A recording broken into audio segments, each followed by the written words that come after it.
All right, let's jump right into this. Welcome to today's Explainer. We've got a truly mind-bending investigative account to unpack today, coming to us directly from a village in Kashmir. We're going to look closely at a bizarre community event, a wild claim of a past life, and how an entire village actually banded together to try and test the impossible. Whether you come at this with deep skepticism or an entirely open mind, the sheer mechanics of how this community investigated these claims is an absolutely fascinating story. So let's get started. Now, every great mystery usually starts with one huge, profound question, right? And the source material kicks off with the absolute biggest of them all. What actually happens to us after we die? To dig into this, we are traveling to a small village called Radopur near Srinagar to look into rumors that were quite literally shaking the local community to its core. They wanted to get to the bottom of the facts, and that pursuit of the truth sets the stage for the whole mystery we're unraveling today. Section 1. The Claim in Radhopur, a Strange Encounter. So picture this. Our story centers on a 6-year-old girl born into a local Vaishya family. But recently, she had suddenly started recalling these incredibly specific, hyper-detailed memories from a life she claimed to have lived before. And we're not talking about some vague imaginary friend stuff here. This was triggered by a very real-world encounter. The inciting incident happens when a visiting Pandit from a neighboring village called Pirnagar just happens to be walking by her house. The guy is just minding his own business, strolling down the street, when suddenly this 6-year-old runs up, grabs onto his feet, and says these exact shocking words. "Grandpa, where are you going? Why haven't you looked for me all these days? I am right here." The Pandit, as you can probably guess, was completely floored. He had never seen this kid in his entire life. Naturally, the astonished pundit asks the little girl who she is, and her answer just immediately deepens the mystery. She looks right at him and says, "I am your niece, Josida. I died of smallpox."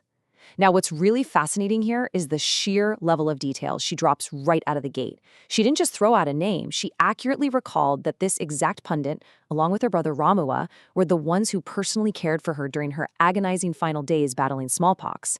That level of specificity was entirely 100% accurate to the pundit's real life.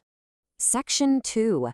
The Verification Journey. The community demands proof. Hearing this, the Pandit was totally overcome with emotion.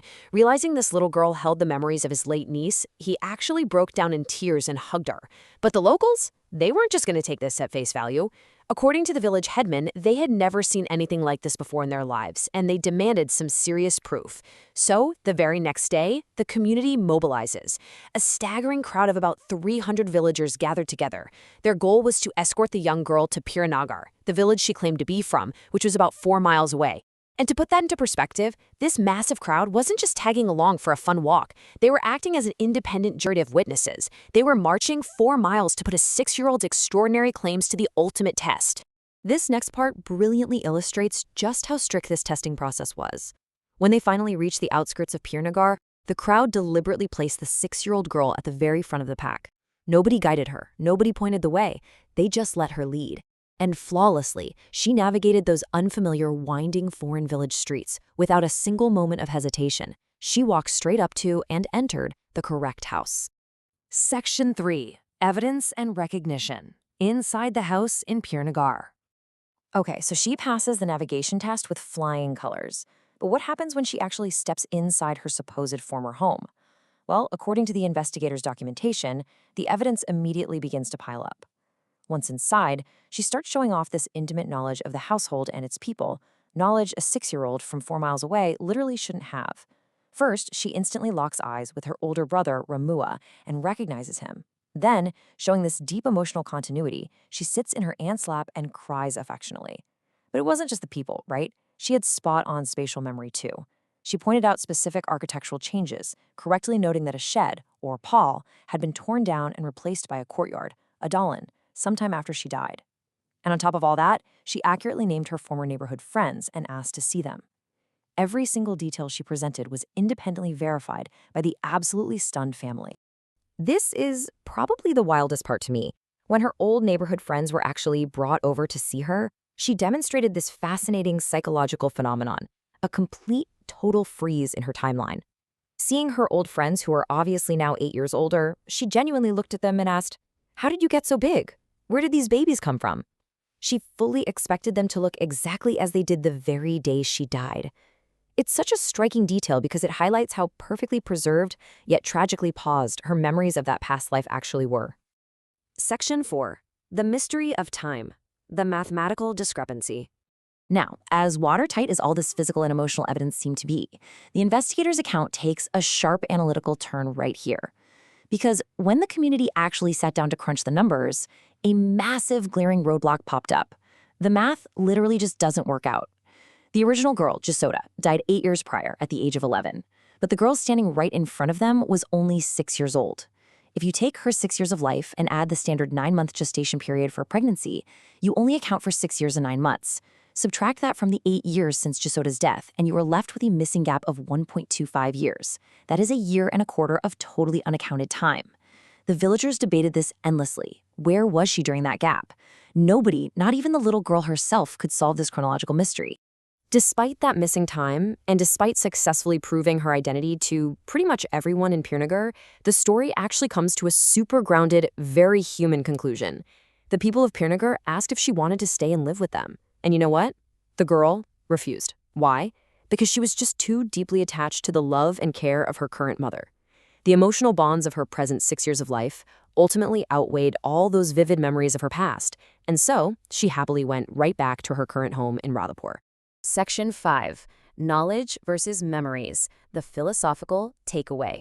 So the crucial point in the author's analysis isn't just about verifying a spooky story. It's about what this case reveals regarding human psychology and how memory actually works. The author notes a fascinating limitation with the girl. While she remembered exact people, places, and relationships, she only possessed the social and religious knowledge of a 6-year-old from Radhapur. She completely lost the accumulated knowledge and maturity of an 11-year-old Brahmin girl from Pirnagar. And this brilliantly illustrates a much wider phenomenon the author explores. They draw a really compelling comparison here. On one side, you have cases like the Radhapur girl, people who remember specific, tangible events, but entirely forget the acquired social and cultural knowledge they once had. On the flip side, you have child prodigies. These are kids who somehow retain profound, highly complex skills, like mastering a symphony or reciting scriptures at an insanely young age, yet they have absolutely zero memory of any past life events. It's almost like human memory fragments during the transition, allowing you to keep either the events or the knowledge, but rarely both at the same time.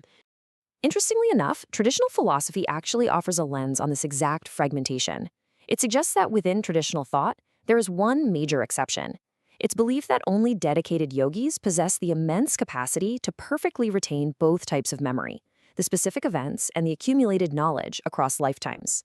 But for the rest of us, it seems the transition basically scrambles the hard drive, leaving us holding on to just a few scattered fragments of what was once there.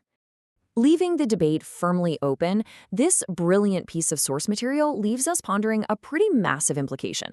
If we take this community's meticulous investigation at face value, the 300 witnesses, the undeniable architectural knowledge, the deep emotional recognition, we are forced to ask ourselves, where do our memories actually reside? Are they simply physical records etched into our current brains, or do they trace some mysterious, enduring path that we just haven't mapped out yet? It is definitely something to chew on long after this explainer ends. Thanks so much for joining me on this deep dive today, and as always, keep questioning what you think you know.